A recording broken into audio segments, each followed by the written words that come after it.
You are interested in the unknown, the mysterious, the unexplainable. That is why you are here.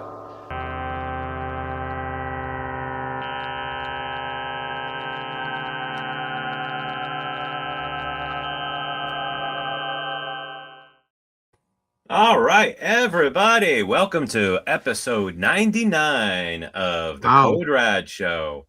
99, geez. Yep. Wow. Almost 2 years worth of programs, and we do it all for you.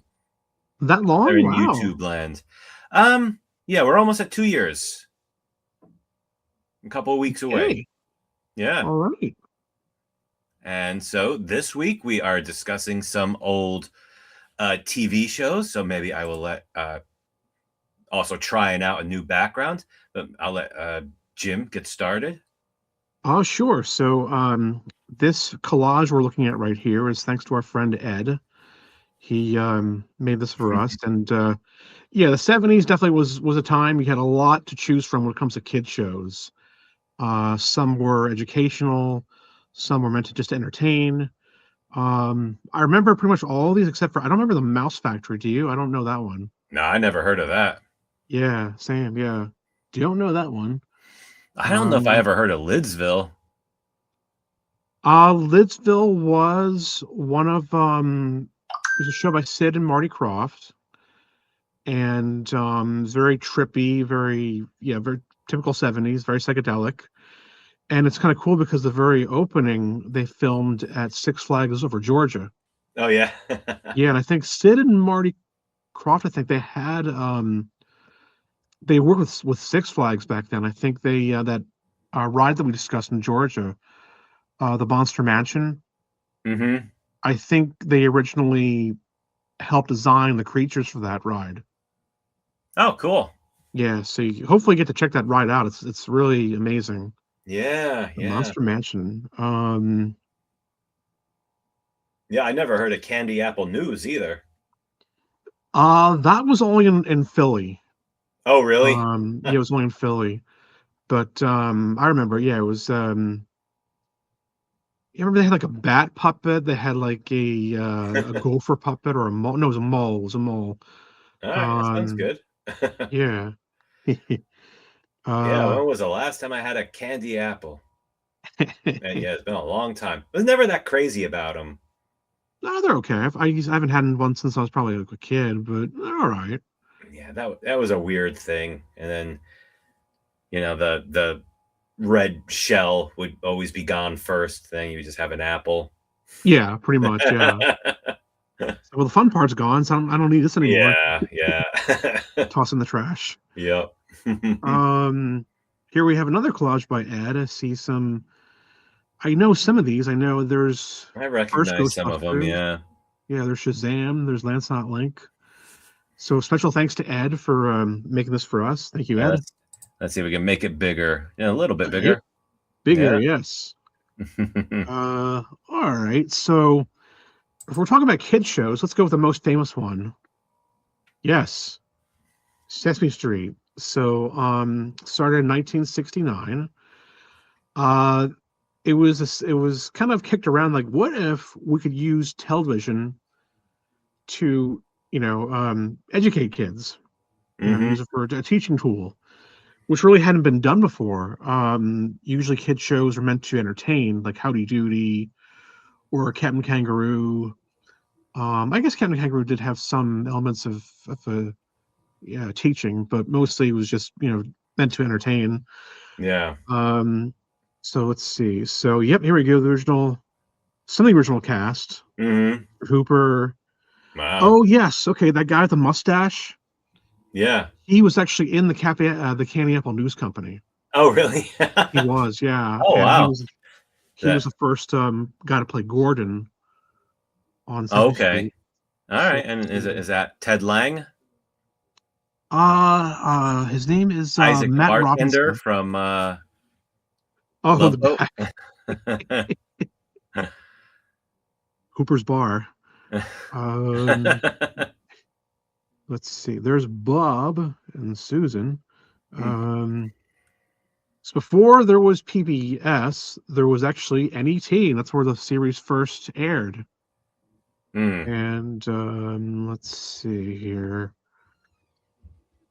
This was an idea conceived by the Children's Television Workshop. We would see them. Not yet, not that one. We would see them. They would create other shows down the road, but so I do have some clips here. I was going to show from Sesame Street that may or may not still hold up today. Let me see. Okay, so hold on 1 second.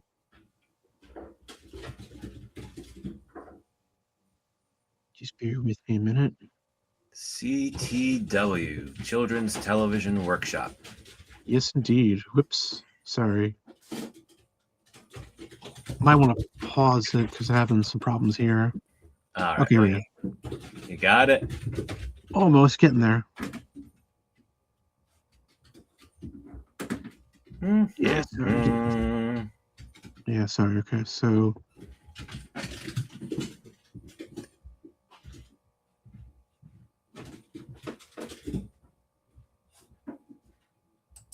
recording resumed.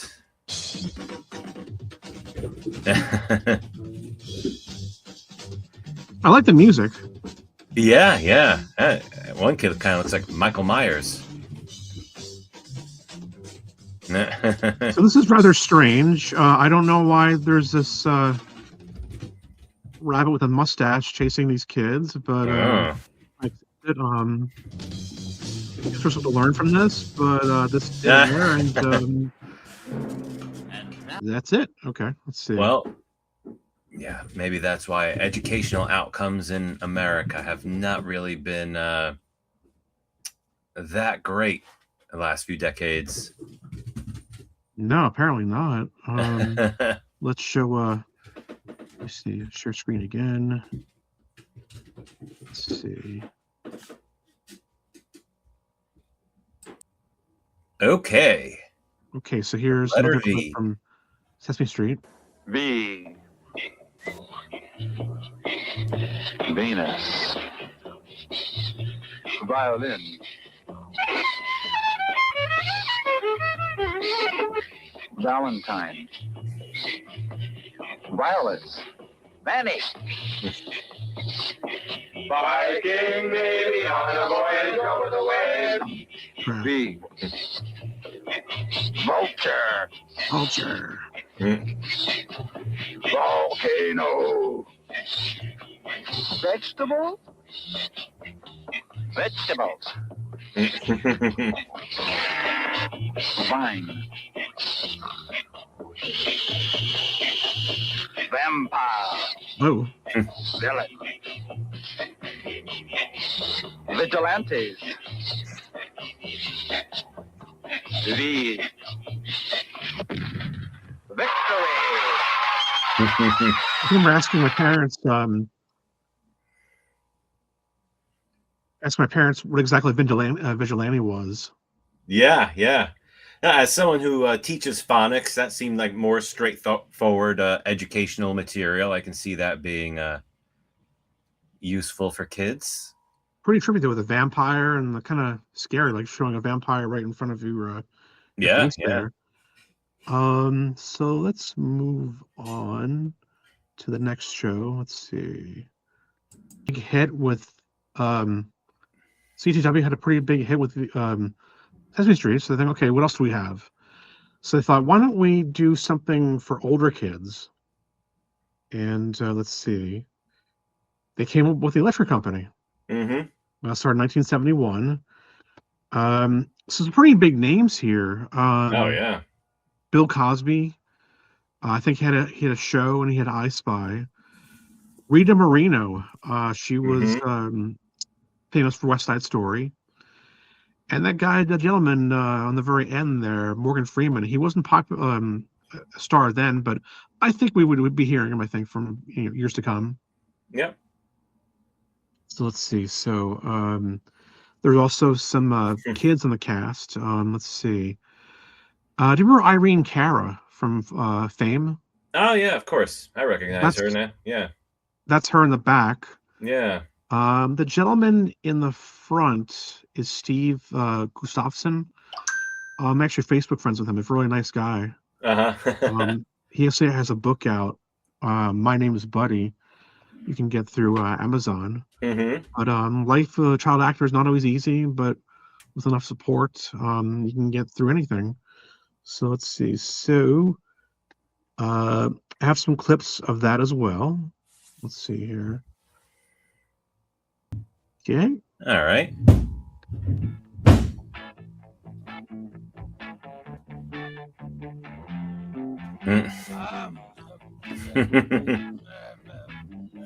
For some dinner.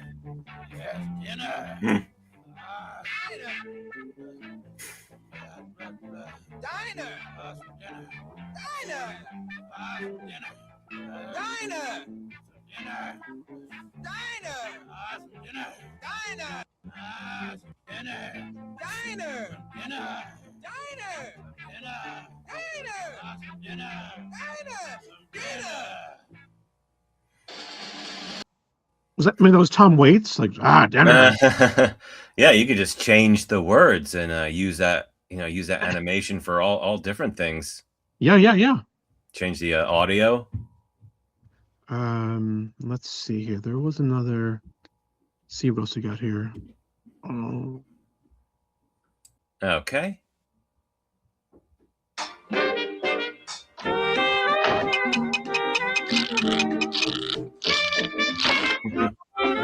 Oh, is it? It's the plumber. I've come to fix the sink.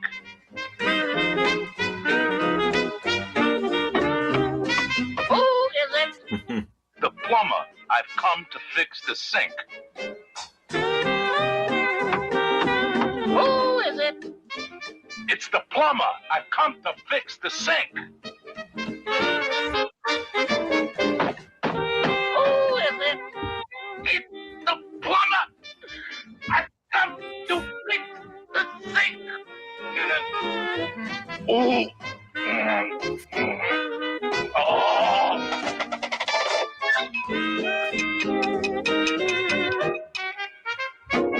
Who is it? It's the plumber. He's come to fix the sink. Wah wah. Did that guy? Can you still see my screen? No, just you now. Okay.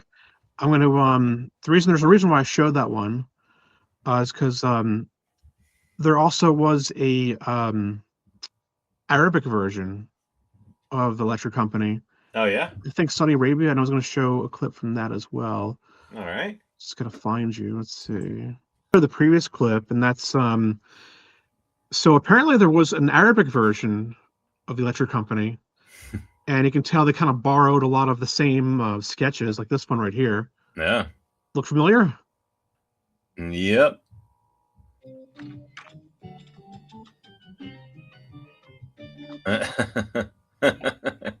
من خدمة. أريد كوبا من عصير البرتقال.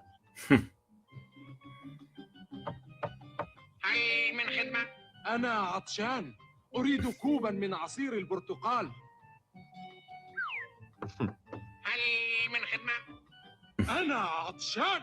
أريد كوبا من عصير البرتقال. هاي من خدمة. أنا عطشان. أريد كوبا من عصير البرتقال. Oh no. Not again. So pirates are jerks, no matter what country it is. Yeah. Yeah, it's هل من خدمة؟ إنه عطشان. يريد كوبا من عصير البرتقال.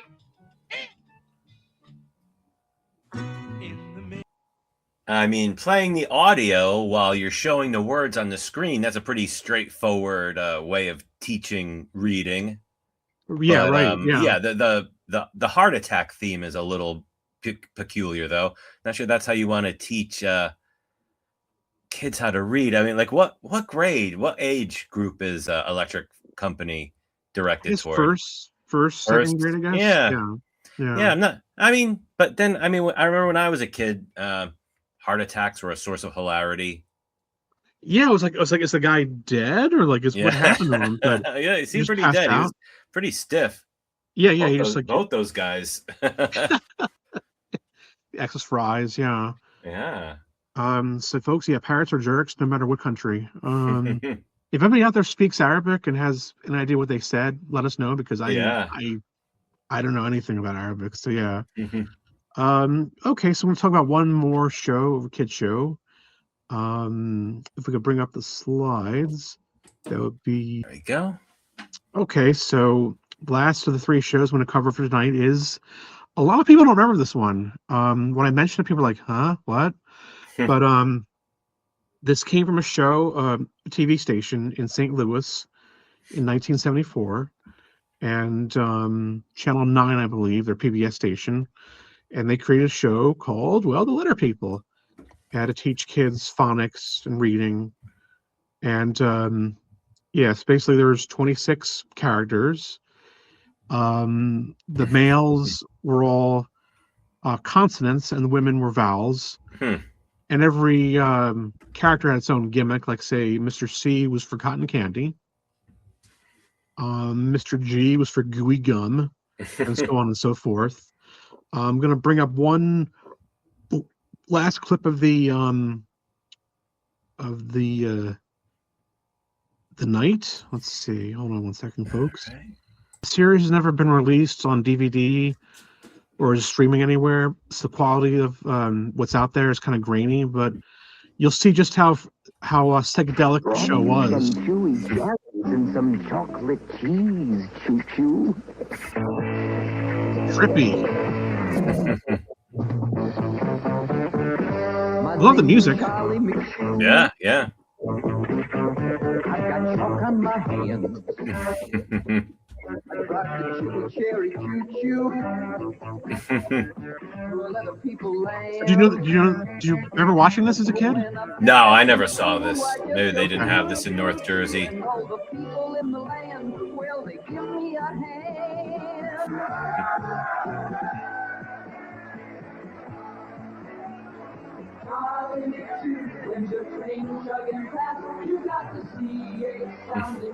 It's kind of catchy. Oh, Charlie, please, when you gonna stop for some cheese? Okay. Wow. And that's all the clips I got for that's all the clips I've got. But yeah, no, it didn't become a big a hit as Mr. Rogers or Sesame Street, but yeah, a lot of people I do remember watching as a kid, and it wasn't on all the time, but when it was on, I would enjoy it. And yeah, they would show it in the middle of the week and like not show it again for a month. It would be really weird, but Oh, really? yeah, yeah. Yeah, people need to upload some videos they recorded off of television when mom came in with the vacuum when you were trying to watch a show. Younger generations, I don't know if anyone past Generation X, maybe some older millennials would know the pain of trying to watch a show and your mom starts vacuuming, which but the noise, and then it would just totally disrupt the television picture and sound and everything. Something that's just a really horrible fact of life that Gen X had to deal with on a daily basis, which just probably sounds like crazy talk now. And also we actually had a pet parakeet. So my mom would vacuum and the parakeet would go crazy. Yeah. So I've got the vacuuming and like just now I can't hear anything. It's like yeah. Just crazy how the vacuum would cause the static all over the screen. All right. So when you said you wanted to do some old kids shows, I was thinking about it, an angle I could come at it, and I thought, well, maybe I could talk about kids show that has some sort of urban legend, some sort of secret history, a mysterious episode, a notorious episode. So I used Grok. People get really uptight about using AI, but I had no idea what I wanted to talk about. So I got Grok is one of the AIs I use, and just asked any old kids shows that have like a urban legend about them or something notorious or mysterious, something creepy. And it gave me a few choices. It was a lot of stuff from the 90s, some interesting ideas. I mean, something that I wouldn't mind talking about more in the future. Maybe just going down the list of shows that Grok suggested of things that were peculiar or dark or just odd, whatever. But I asked it, give me some suggestions from the 80s. And I should mention, this was pretty much all stuff I never watched. So, and this is a show that I never watched. I considered this to be kid stuff. I wasn't. Oh. I was never into G.I. Joe. I thought it was hokey. I thought it was like a toy commercial. Yeah, it was.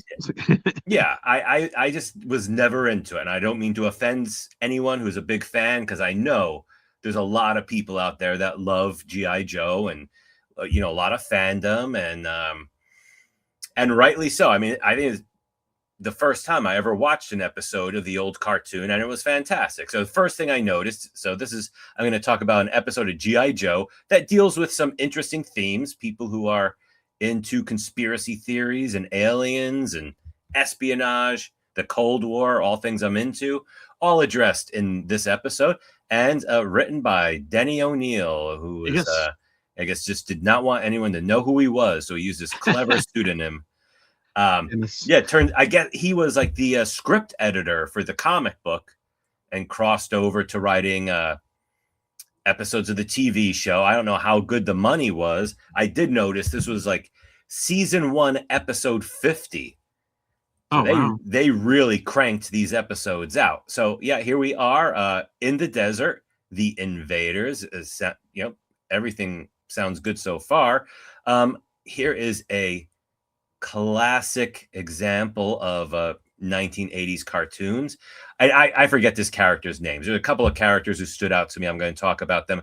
Can you read the closed captions? Characters are probably not going to say something like this. The G.I. Joe team decides to talk to a local person who is riding his camel, and he has this to say. He doesn't mean it in a negative way, but I mean, that is considered sort of not a nice way to refer to someone from the Middle East. They're chasing these two guys through the desert, and a really cool flying saucer shows up with an alien and captures the guys they were after. And soon the flying saucer is just blowing everything up. Here's a perfectly harmless observatory. They're blowing up oil fields in Russia and trains in America. These aliens are going nuts. And here's a character I thought was interesting. His name is Horror Show. Again, yes. I'm new to G.I. Joe. This is all new to me. And, I think maybe the show will attract some fans of the show, so forgive me. I thought it was funny because as soon as I heard this character's name, I should mention it. This episode is about G.I. Joe teaming up with the October Guard, the Soviet version of G.I. Joe.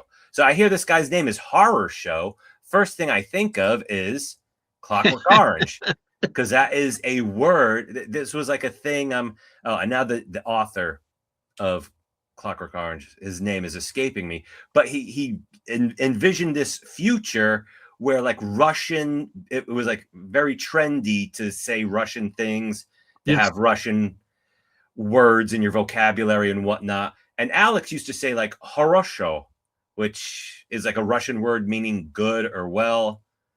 And so I guess he would just, weave that into what he was saying. And so I'm thinking, so this guy might have been a Clockwork Orange fan, whoever created the character of Horror Show. It's kind of a big coincidence. And stuff like this happens. Just enjoyed that picture. So that is one of the October Guards, I believe, forget her name, getting grabbed by Snake Eyes, right? I believe so. I believe that is Snake Eyes. I believe, I think even though I never watched G.I. Joe, I think the character of Snake Eyes is popular enough that I've heard of that, even though it's confusing because the bad guys are Cobra and I hear Snake Eyes. I think he's going to be a bad guy, but he's actually on G.I. Joe. Yeah, that's so confusing. Yeah. Oh, this Another guy, yes. October guy, October Guard. I liked because he's a cowboy. Yes. What the heck was his name? I forget. Wong? It was Wong, I think. Yeah, it wasn't a very cowboy, but yeah, it's a guy who says like Yahoo and get along, little doggy, but in a Russian accent. So I enjoyed that.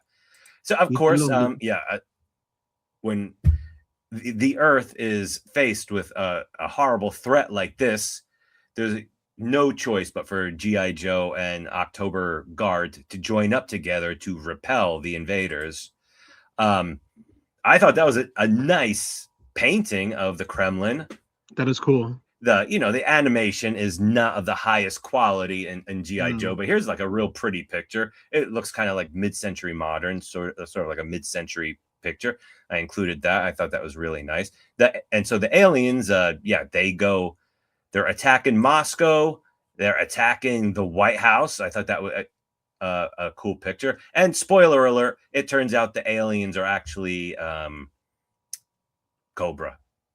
Yes. They're wearing disguise. They're wearing alien disguises. It was all just a big trick to distract G.I. Joe and the Russians so they can attack Moscow and Washington, D.C. But that ruse does not last for long, of course.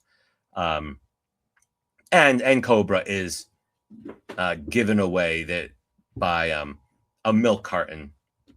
Believe it or not. Yes, that's and yeah, I forgot to include that in my slide, but that shot of the milk carton, which clues the Joe crew into the truth about the aliens. That is going to be on the thumbnail for this video, which anyone clicking on this video will have seen already. And so there you have it. Pretty cool. It's a fun episode. I mean, I've never watched G.I. Joe before. It's basically professional wrestling. The costumes, the action. I mean, they don't even use proper guns. They're all using laser guns, shooting each other. It's all very silly and fun and pretty cool. Some Cold War drama. And so that pretty much concludes episode 99 of Code Rad. I hope we'll be returning live. That's been my plan for a couple of months now, to do episode 100 live, a special discussion that pretty different from anything we've discussed before. I have no idea how to achieve the technical aspect of going live. So I got a few days to figure it out. Maybe this weekend I'll look into how StreamYard and YouTube work together. So hope to see you if you watch this. If you have any ideas for weird cartoons that have a dark history, because I know sometimes I listen to conspiracy theory podcasts. They might mention, be like, oh yeah, that show I watched when I was a kid, there was some really weird shit going on in that. Invader Zim, I think. Was it Courage the Lucky Dog? Is that the Courage the Dog? Courage the Cowardly Dog, I believe. Courage the Cowardly Dog. Yeah, I've heard people talk about that. That came up on my Grok search for. It'd be fun to discuss some of these things. So, really. Yeah, maybe we can do that. Yeah. So, that's all I've got for this week. How about you, Jim? No, I think I'm good. Thank you for being patient with me with the video clips, but hope you guys enjoyed it. Yeah, just so many kid shows to cover, but this was a lot of fun for me to do. Thank you. Take trip down memory lane. Yeah. So, and for me, I discovered something new. So, yeah, please. Any children's show that not necessarily traumatized you, but made you like think back to your childhood, be like, that was a little weird. Let us know, please.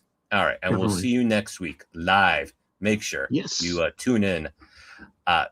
See you later. Bye, everyone. Take care, everybody. Bye. Bye. Bye.